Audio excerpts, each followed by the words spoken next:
Hello friends, welcome to my channel. ఇవాళ మనము గోంగూర పచ్చడి తయారు చేసుకుందాము. దాని కొరకు ముందుగా మనము 2 కట్టలు గోంగూర తీసుకొని ఇలా ఒలుచుకున్న తర్వాత శుభ్రంగా వాటర్లో కడిగి పక్కన పెట్టుకోవాలి. ఇప్పుడు మనము స్టవ్ ఆన్ చేసుకొని ఒక కడాయి పెట్టుకొని అందులో పచ్చిమిర్చి అలానే ఆయిల్ వేసుకొని బాగా ఫ్రై చేసుకోవాలి.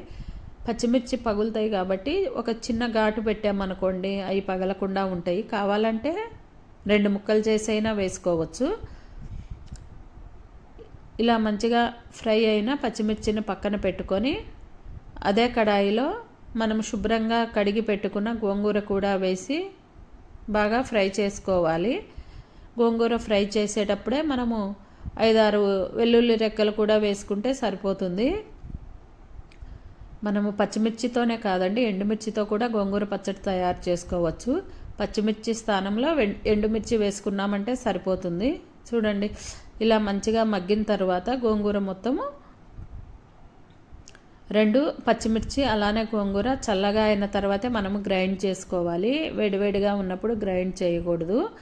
ఈలోపు మనము 1 ఆనియన్ కట్ చేసి పక్కన పెట్టుకుందాము. ఎందుకంటే ఆనియన్ వేస్తే గోంగూర పచ్చడిలో చాలా టేస్టీగా కూడా ఉంటుంది.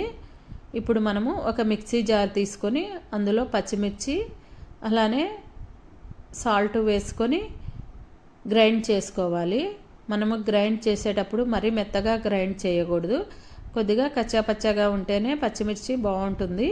కావాలంటే రోట్లోనైనా మనం దంచుకోవచ్చు పచ్చడిని. ఇప్పుడు గోంగూర కూడా వేసి ఇంకొకసారి మంచిగా గ్రైండ్ చేసుకుందాము.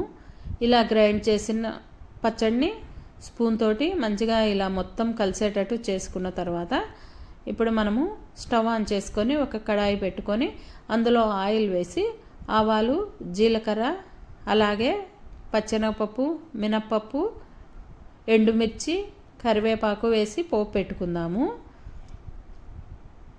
పోపు మొత్తం వేగిన తర్వాత మనం గ్రైండ్ చేసుకున్న గోంగూర పచ్చడి వేసుకొని అలానే కట్ చేసిన ఆనియన్ కూడా వేసుకొని మొత్తం మంచిగా మిక్స్ చేసుకోవాలి. ఆనియన్స్ పచ్చి అయితేనే బాగుంటాయండి గోంగూర పచ్చడిలోకి. మీకు కావాలంటే రోట్లో అయినా దంచుకోవచ్చు. అంతే అండి, ఎంతో కమ్మగా ఉండే గోంగూర పచ్చడి రెడీ. ఇది వేడి అన్నంలో గోంగూర పచ్చడి, అన్నము, నెయ్యి కలుపుకొని తిన్నామనుకోండి చాలా టేస్టీగా కూడా ఉంటుంది. ఓకే ఫ్రెండ్స్, మీకు నచ్చితే మీరు కూడా ట్రై చేసి కమెంట్ బాక్స్లో తెలుపగలరు. Thank you friends.